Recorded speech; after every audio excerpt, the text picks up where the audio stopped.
Selamat sore Pak Juan.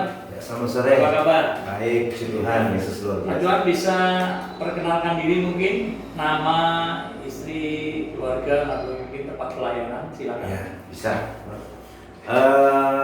Puji Tuhan, haleluya, salam, salam sejahtera buat kita semua. Tuhan Yesus memberkati kita. Perkenalkan, nama saya sudah disebutkan tadi, Pendeta Johan Rumuat. Saya memiliki satu orang istri, ya, puji Tuhan, dan sudah dikaruniakan 4 anak, ya, Tuhan Yesus berkati. Dan kami Tuhan boleh percayakan kami berada di Kalimantan Tengah, tepatnya ada di Kabupaten Barito Selatan, di Desa Kalahien, di mana kami melayani pekerjaan Tuhan di dalam pengembalaan. Luar biasa, kami boleh ada sampai pada saat ini, gitu Pak. Oh ya, puji Tuhan. Kami ingin tahu Pak, kesaksian Bapak mungkin selama pelayanan ini ada pengalaman atau peristiwa yang sangat berkesan buat Bapak dan keluarga dalam pelayanan. Kami rindu untuk Bapak bisa saksikan itu, silakan Pak. Ya, baik Pak. Saya rindu ingin menceritakan dari awal, atau boleh dikatakan kronologisnya bagaimana kami berada di Kalimantan Tengah. Memang berat sekali untuk melangkah ke Kalimantan Tengah pada waktu itu, ya, di mana ketika kami melangkah ke Kalimantan Tengah, ada seseorang anak Tuhan yang berkata, sebaiknya kalian jangan berangkat ke Kalimantan Tengah, biar aja kalian di daerah Cirebon, ya. Tapi kami berharap, kami percaya bahwa ketika kami melangkah bersama Tuhan, Tuhan tidak pernah tinggalkan kami, gitu Pak.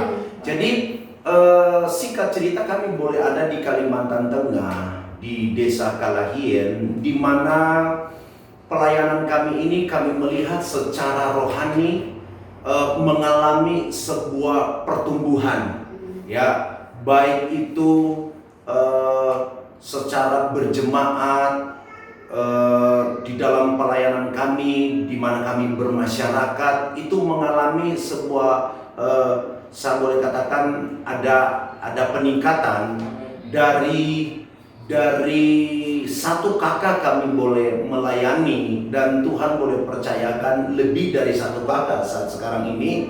Saya percaya bahwa bukan suatu kebetulan, tapi itu memang benar-benar Tuhan sudah persiapkan bagi kita hamba-hamba Tuhan. Ketika kita melangkah dengan sepenuh hati bersama Tuhan, maka Tuhan ada di sana. Nah, seperti itu Pak.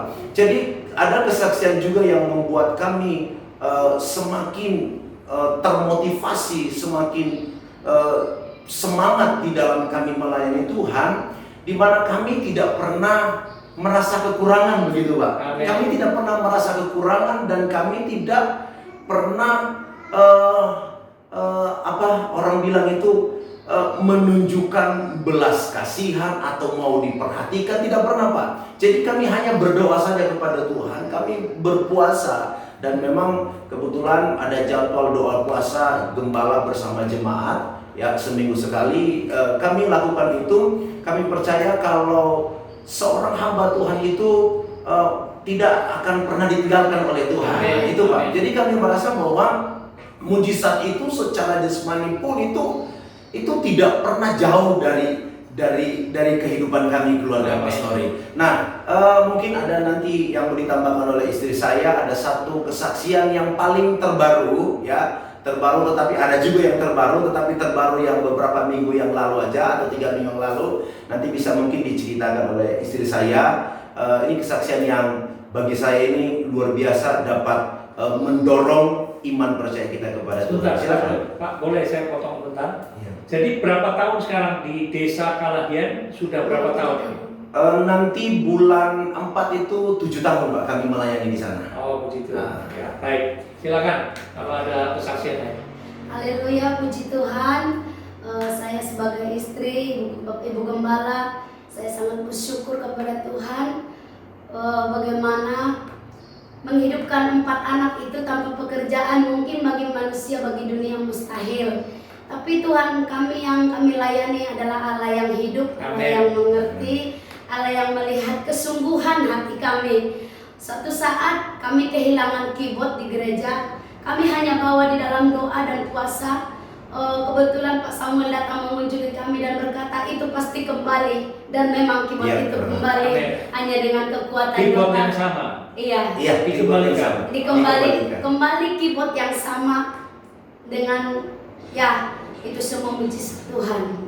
Dengan doa puasa saja kami lakukan. Kami tidak berdaya, tidak bisa berbuat apa-apa. Dan kesaksian yang kedua, anak saya pernah jatuh dari motor.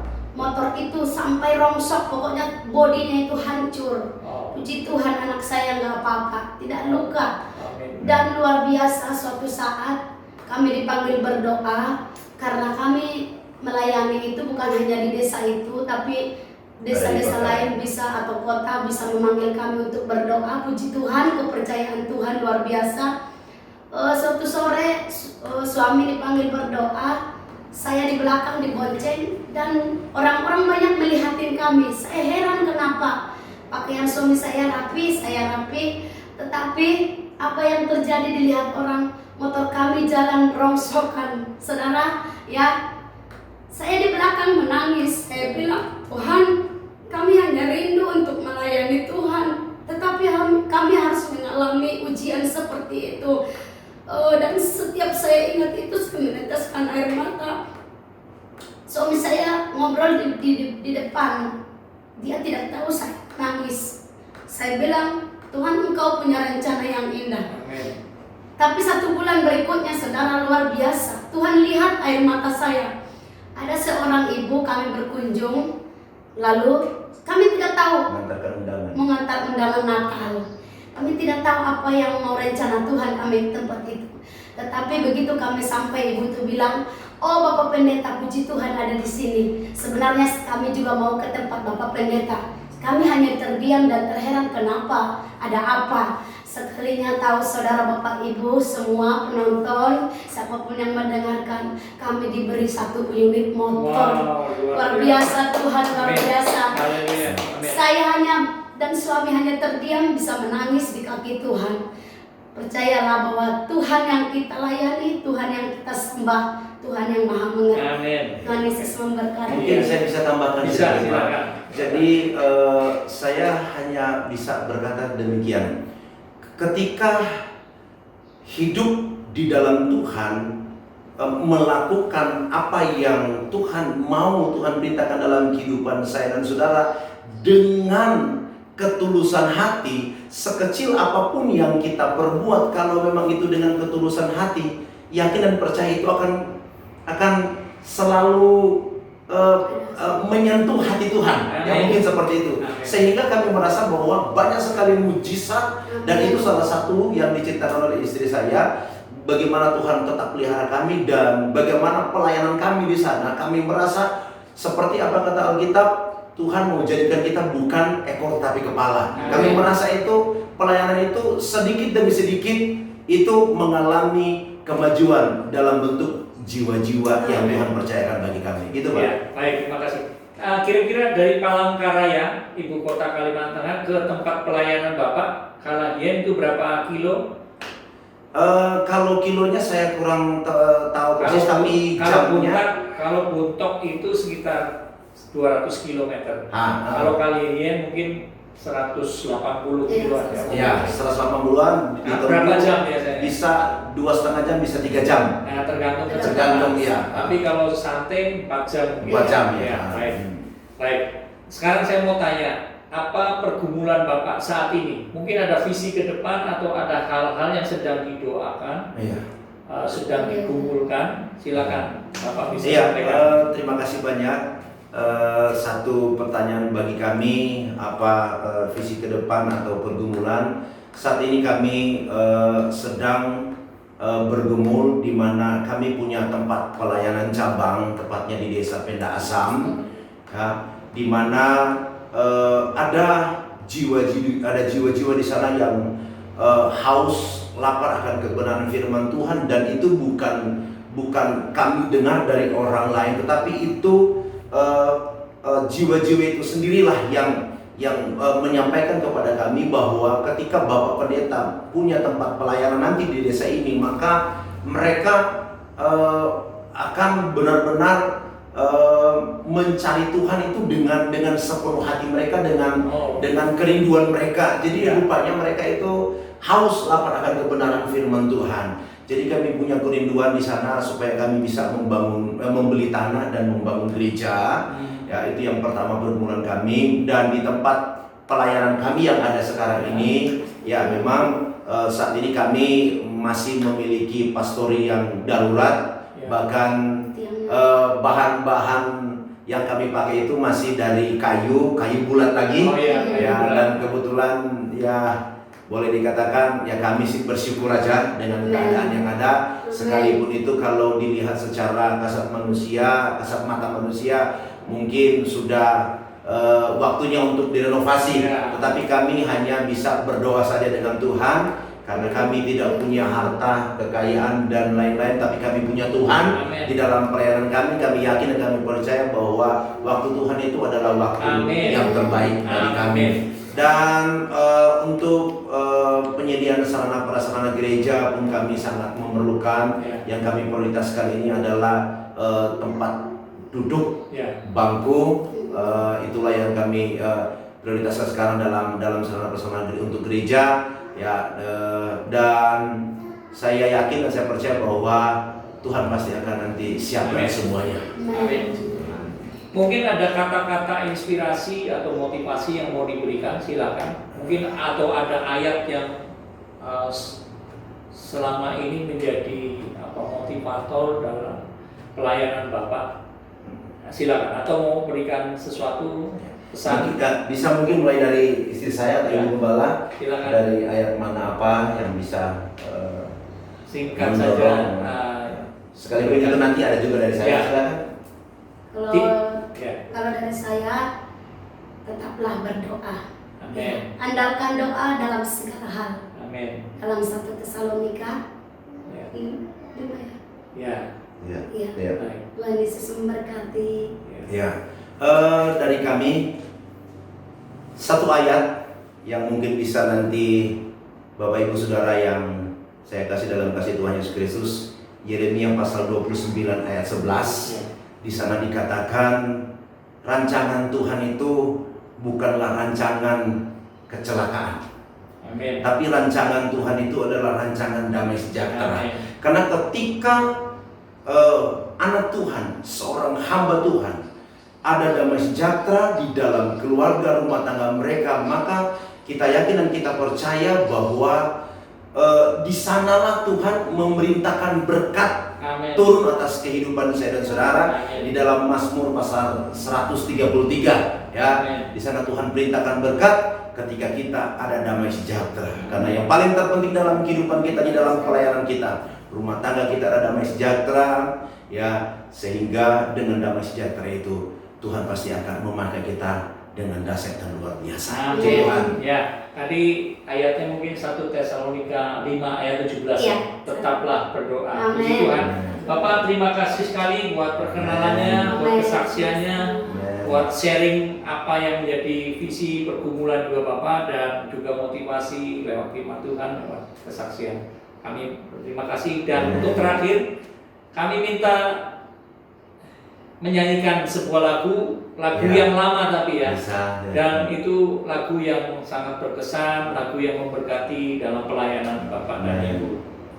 Ya, jadi kita akan mendengarkan nyanyi, nanti akan diiringi dengan piano. Ini perlu diketahui Bapak Juan Rumot juga pemain musik, penyanyi, dia sebenarnya ada YouTube-nya.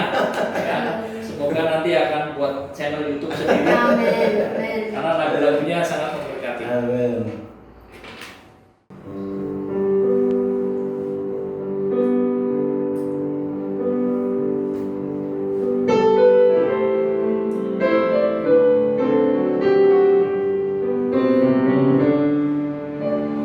Bila kau rasa gelisah di hatimu, bila dalam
Ibu sudah diberkati oleh Tuhan, seberat apapun masalahmu, sebesar apapun persoalan hidupmu, panggil nama Tuhan, berseru dan berdoa kepadanya.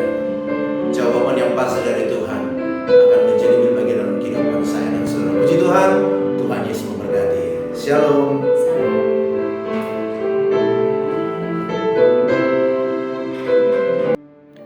Inilah kondisi gedung gereja dan pastori dari Bapak Pendeta Johan Rumoat. Jika saudara diberkati dan ingin menyalurkan berkat bantuan untuk mendukung pelayanan Gereja Pantekosta di Indonesia, Desa Kalehien, silakan lihat di kolom deskripsi. Di sana ada nomor telepon, WA, juga nomor rekening dari Bapak Pendeta Johan Rumoat. Jika Anda ingin menyalurkan lewat Yayasan Borneo Bersinar Kalimantan Cemerlang, bisa juga, tetapi harus dicantumkan juga dari siapa, kepada siapa, dan untuk apa, supaya kami bisa lebih jelas dan bisa mempertanggungjawabkan dan mengirimkan ucapan terima kasih. Tuhan Yesus memberkati.